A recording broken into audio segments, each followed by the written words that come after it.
Yang namanya video production tuh kan mirip-mirip ya. Satu PH dengan, kita sebutnya production house. Satu PH dengan PH yang lain tuh bisa dibilang nggak ada bedanya gitu, sama aja. Nah, menurut coach, seberapa penting sih being different itu?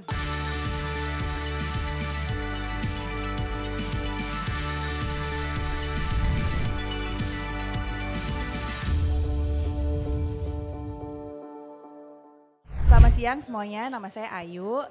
Kebetulan bisnis saya itu bisnis video production. Gitu. Oke, siap. Nah, Pertanyaannya saya apa? tuh gini, yang namanya video production tuh kan mirip-mirip ya. Satu PH dengan, kita sebutnya production house. Satu PH dengan PH yang lain tuh bisa dibilang nggak ada bedanya gitu, sama aja. Nah, sebenarnya kalau yang dari yang sering saya baca gitu ya di buku-buku, bisnis itu harus beda, harus punya positioning, harus different gitu supaya orang memilih bisnis kita. Nah, menurut coach, seberapa penting sih being different itu? Kalau itu penting, bagaimana caranya? Okay. Jadi pertanyaannya adalah, bisnis kita harus beda nggak sih sama yang lain? Jawaban saya selalu adalah, kalau tidak beda, berarti di mata orang, it's just another business. It's just another PH. It's just another production house. Pertanyaan kedua, if it is just another business, satu keputusan penting customer milih bisnis kita adalah hanya apa, Bu? Harga. Harga. Iya nggak sih? Bukan berarti kita tidak boleh, bedanya justru harga kita lebih ekonomis. Itu juga bisa jadi pembeda. Nangkap ya semuanya ya? Tapi bisakah beyond dari harga? Itu dulu. Nah, sekarang kita ngelihat di luar sana kan kita banyak dengar bahwa harus beda. Positioning, USP, unique selling proposition gitu ya. Atau differentiator ya, oke? Kita harus berpikirnya adalah discriminator. Kalau buat saya, di atasnya differentiator. Artinya apa discriminator?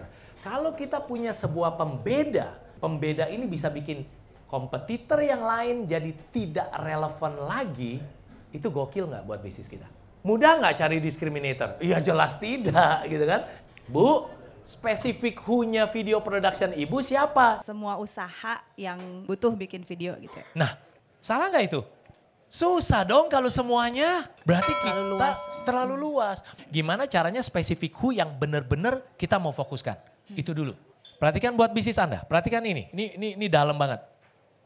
Menurut Anda, lebih banyak orang yang sudah tahu bisnis Anda atau orang yang belum tahu tentang bisnis Anda?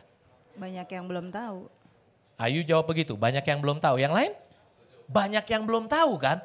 Kalau kita di sepatunya, spesifik who kita yang belum tahu bisnis Ayu, zaman-zaman ini untuk dia bisa tahu kita gimana?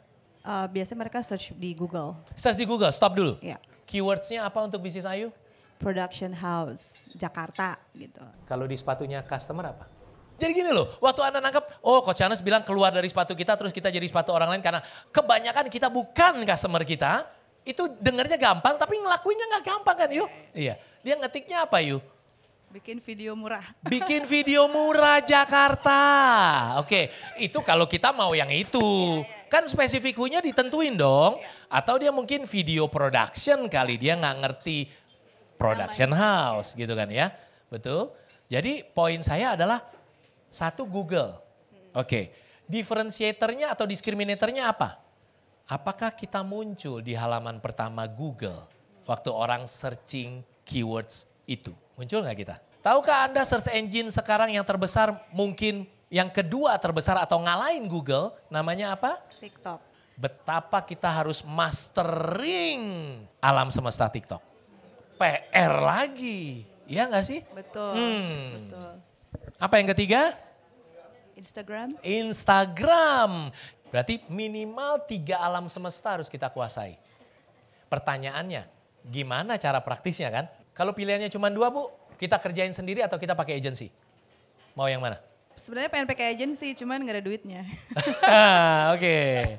Tahu nggak kita cara pilih agensi gimana? Yang terbaik buat kita? Google dulu deh yang basic. Cari agensi yang bisa SEO dan SEM gimana? Search lagi, Ketiknya agensi SEO terbaik. Oke, Jakarta. Misalnya, Jakarta. Atau Indonesia, Ya, gitu kan? ya. Terus milihnya sebaiknya yang di halaman pertama nggak? pertama. Kenapa? Karena biasa kan kita nggak terlalu pengen banyak research gitu Ya. kan. Jadi mungkin dari yang pertama dipilih-pilih ya udah gitu. Itu dulu gitu Ya. yang kita Karena shortlist terbukti gitu.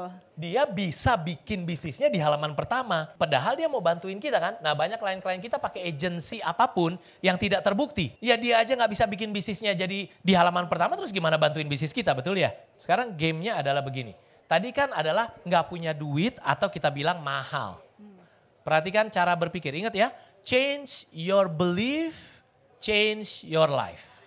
Naik lagi, change your point of view, change your life. Oke? Kita pakai contoh ringan aja dulu deh. SEM misalnya, Search Engine Marketing. Kita pakai agensi, budget sebulan berapa sih di bayangan ibu? Coba bayangin. Ya, anggap 10 juta deh ya, anggap ya. Oke, anggap 10 juta. Agensi fee berapa? Agensi fee anggap berapa? Nah 20% lah anggap ya. Berarti 2 juta, berarti 12 juta kan? Ya. Ingat semuanya di sini lihat konteks ya. Jangan bilang, aduh ini ngomongin Google, bisnis gua beda. No, lihat konteks. Berarti ibu harus keluarin berapa sebulan? 12 juta. Mahal apa murah? By the way video production ibu kalau bikin berapa rata-rata angkanya, biayanya? Apa sih kita charge klien? Dari 150 150 apa? Juta, satu video. Karena dari konsep sampai jadi sampai ini ya. Oke. Saya cuma mau nanya, berarti kalau kita keluarin 12 juta, kita ukur bener-bener dapat 150 juta nih. Bener ya? Pertanyaan saya sama Ibu Ayu, mau seberapa sering kita invest yang 12 juta itu Ibu? Colong dijawab. Sering. Nangkep nggak kita? Berapa banyak dari kita tidak berani invest? Karena kita punya self-limiting belief. Gak punya uang, mahal. Setiap bulan yang lewat, Anda punya operating system yang itu. Berapa ratus juta yang hilang dari hidup Anda. Berapa M yang hilang dalam hidup Anda. Belum yang lebih mahal dari money, waktu. Ya Pak ya. Terus saya mau tanya sama Ibu. Kita invest besok 12 juta. 0 yang datang. Ibu ngapain? Sedih lah. Kayak sedih, habis sedih apa? Misalnya iya. gitu. Apa Bu? Habis itu berhenti. Berhenti.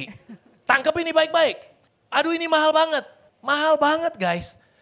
Kenapa kita belum berhasil untuk dapetin yang kita mau? Kemungkinan kita belajar, terus kita paksain. Oke deh. Tapi hasil pertamanya tidak bagus. 0. Apa yang terjadi? Dengan mudahnya kita kembali ke operating system yang lama. Gue bilang juga apa? Lu pasang-pasang begituan. Iklan-iklan. Hilang kan 12 juta yuk. Iya, jadi gimana Ibu Ayu? Ya udahlah stop.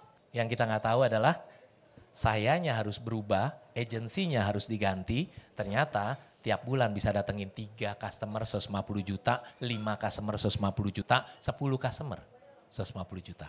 Kalau ibu tidak nanya, kemungkinan besar 5 tahun dari sekarang tidak pernah ada 12 juta pun yang akan diinvest sama Ibu Ayu. Kalau ibu nggak nanya. Kalau ibu nggak punya business coach yang ngingetin setiap bulan, Bu katanya mau coba itu. Betul? Ada yang namanya customer acquisition cost. Itu namanya CAC, customer acquisition cost. Ya, oh ini angka yang harus dihitung dan sangat penting kita harus kuasai.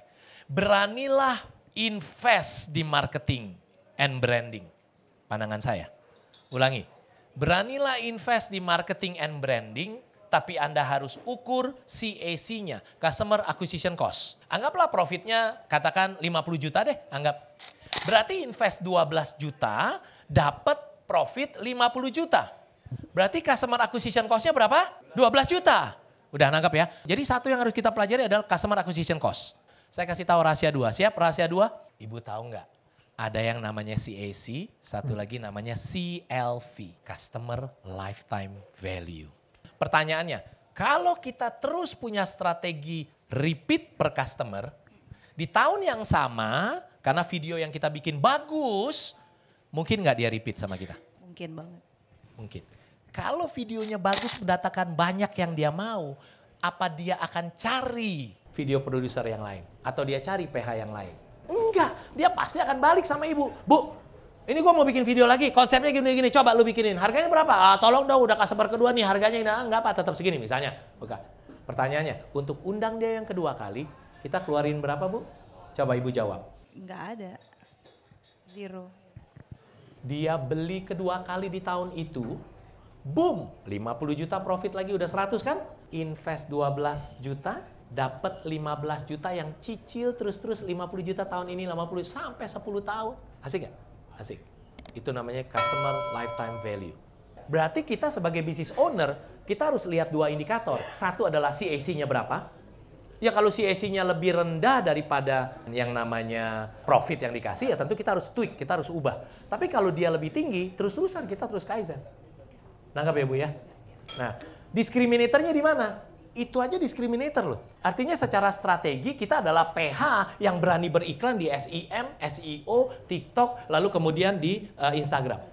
Yang lain enggak, yang lain kayak ibu sebelumnya. Ya gimana nih, aduh mahal ya kalau gini, ya dari yang kenal aja deh, gitu-gitu kan. Benar. Itu aja udah discriminator, betul? Tapi harus punya discriminator sesungguhnya nanti. Bahwa misalnya, oh approach kita tuh sinematik yang begini-begini. Kita investasinya hanya segini, tapi dapatnya yang levelnya level movie misalnya gitu. Atau kita modelnya ke Europe. Nangkep poinnya ya? Kita harus punya discriminator. Kita nggak boleh general di dunia yang butuh spesialis ini. Untuk marketing maksudnya. Ya. So apa pembelajaran terbesar seorang Ibu Ayu di sini? Let's go. Kalau invest jangan lihat harga investnya dulu, tapi impact yang dapat dari investmentnya itu. Betul. Gitu. Untuk bisa dapat harga investmentnya berarti kita harus ngapain? Berani Itu, invest. Dan kita monitor. Setuju ya semuanya ya?